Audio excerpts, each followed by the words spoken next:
Hello there fellow foodies, a very warm welcome to the channel. Now I'm back continuing on my mission to convert all my favourite recipes from the Weber kettle to the Ninja Woodfire Grill. And there's one recipe I've been really eager to try and convert to see if I can make it any better, and that is the old classic doner kebab.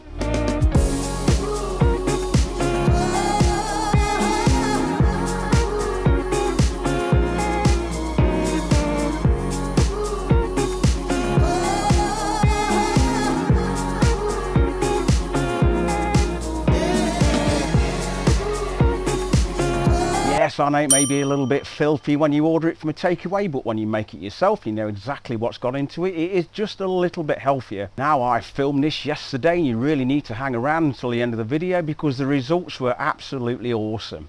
Yesterday was a little bit windy, so I couldn't use the old audio mic, so I've had to do a voiceover. I hope you guys don't mind. Right, okay, sit back, grab yourself a nice drink, and let's cook a doner kebab. Now we'll start by adding 2 kilograms or 1 pound of lamb mince to a bowl and add the following spices. Do try to avoid using lean lamb mince or you'll end up with a dry kebab. Now grab 3 rashers of bacon, 1 onion, 2 garlic cloves and blitz in a blender or chop finely. Now add the mixture to your lamb. Feel free to leave out the bacon if you wish, but I really recommend that you use it. Now work the bacon mixture into the lamb. This step's going to result in a far tastier kebab and much less risk of it drying out. Cover with cling wrap, pop in the fridge for a minimum of 2 hours or a maximum of 24. When you've got an empty tummy and you're ready to assemble your masterpiece, add your lamb to 2 layers of foil as shown.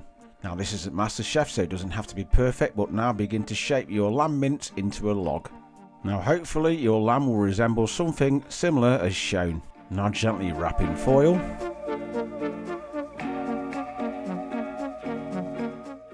And twist at the edges like a sweetie wrapper. Now it's time to prep the Ninja. Fill a hopper with some smoking pellets of your choice. Select bake mode and 150 degrees Celsius. Do remember to press the smoke button before you start the preheat. Add your package to a grill pan and bake between 40 and 50 minutes. Now we're looking for the log to have an internal temperature at this stage of the cooking of 70 degrees Celsius or 160 degrees Fahrenheit. Now switch to roast mode and 220 degrees Celsius. Now avoiding burning yourself, carefully remove your log from the foil. Now discard the cooking juices from your pan. Place your pre-cooked log back onto your pan. Now it's time to get this looking like a proper kebab and add some colour. Place back on your Ninja and bake for between 10 and 15 minutes, turning once.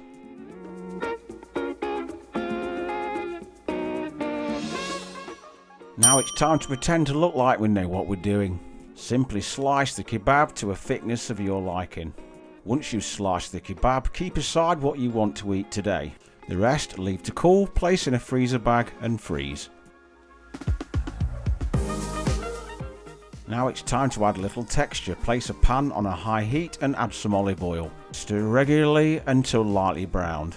If you've previously frozen some kebab meat, you will defrost it when ready to use and go straight to the frying stage. Now of course you could use your Ninja to brown off your kebab meat at this stage, but right now I'm using mine to make some chicken kebabs. Now all that's left to do is build your kebab. Here I'm using toasted pita bread, sliced tomato, lettuce and minted yogurt. Do give this one a go, it really is worth the effort. If you do, drop a comment below and let me know. If you enjoyed the video, just remember to click that like button and do consider subscribing to the channel.